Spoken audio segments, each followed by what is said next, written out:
দেখুন দেখুন হিন্দুদের কিরকম লাঠিচার্জ করছে পুলিশ পুলিশ হিন্দুদের লাঠিচার্জ করছে।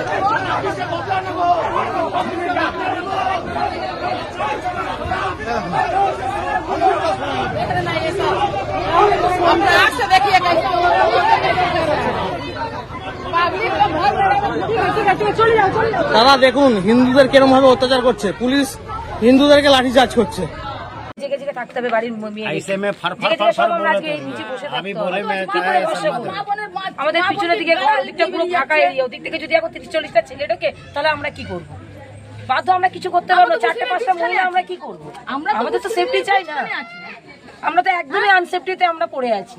আমাদের কাছে কোনো সেফটি বলে কিছু নেই, নামের খালি রবীন্দ্রনগর থানা, কোনো সেফটি নেই আমাদের কাছে।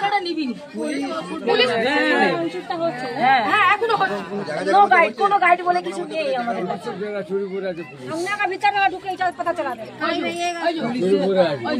পুলিশের সামনে পাকড়ামি করা হচ্ছে।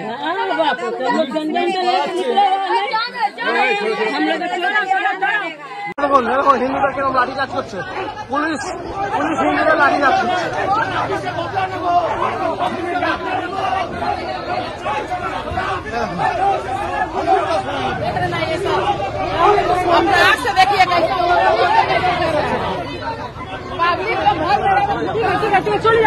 দাদা দেখুন হিন্দুদের কিরকম ভাবে অত্যাচার করছে পুলিশ হিন্দুদেরকে লাঠিচার্জ করছে।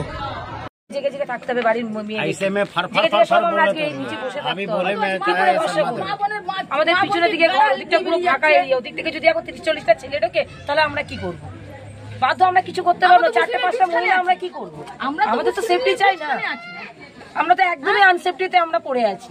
আমাদের কাছে কোনো সেফটি বলে কিছু নেই, নামের খালি রবীন্দ্রনগর থানা, কোনো সেফটি নেই আমাদের কাছে।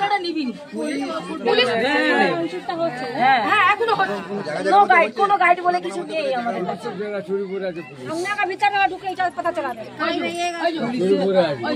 পুলিশের সামনে পাকড়ামি করা হচ্ছে।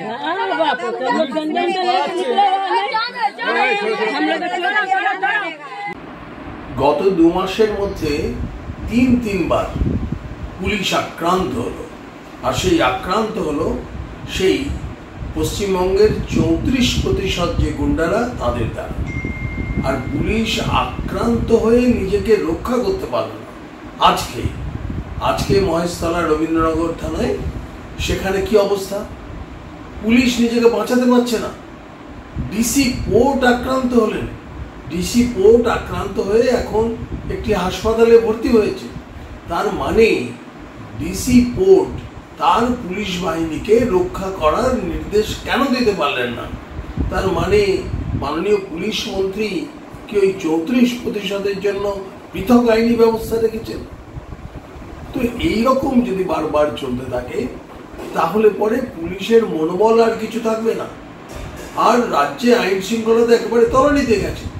যে অবস্থা হয়েছে মহেশতলায়, মাননীয় পুলিশ মন্ত্রী একেবারে মানে কমব্যাট ফোর্স দেওয়া এবং ইমিডিয়েট প্যারামিলিটারি ফোর্সকে ডাকা উচিত ছিল।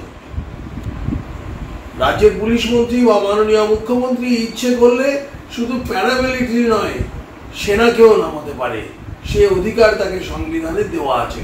কিন্তু তিনি 34%-এর রক্ষাকর্তা, পুলিশকে মার খাইয়েও। আমরা একটার পর একটা দেখতে থাকুন 2011 সাল থেকে, আর এই আজকের ঘটনা এখনো শান্ত হয়নি। তাই আমি সমস্ত যারা আমার এই কথা শুনছেন তাদেরকে অনুরোধ করছি, আপনারা আপনাদের মন্তব্য লিখুন যে পুলিশকে রক্ষা করতে কেন আইপিএসরা ব্যর্থ হচ্ছেন, কেন মাননীয় মুখ্যমন্ত্রী শুধু ওই 34%-এর জন্য আলাদা আইন করে রেখেছেন। পুলিশ অফিসাররা, পুলিশ আধিকারিক, পুলিশ কর্মীরা মার খেলেও চলবে। আপনারা দেখবেন আজকে মহেশতলায় যেভাবে আক্রমণ হয়েছে, যেভাবে ইট বৃষ্টি হয়েছে, যেভাবে একের পর এক মোটরসাইকেল গাড়ি জ্বালিয়ে দেওয়া হয়েছে, সমস্ত কিছু ভাঙচুর হয়েছে, একেবারে থানা থেকে 10-15 গজ দূরে।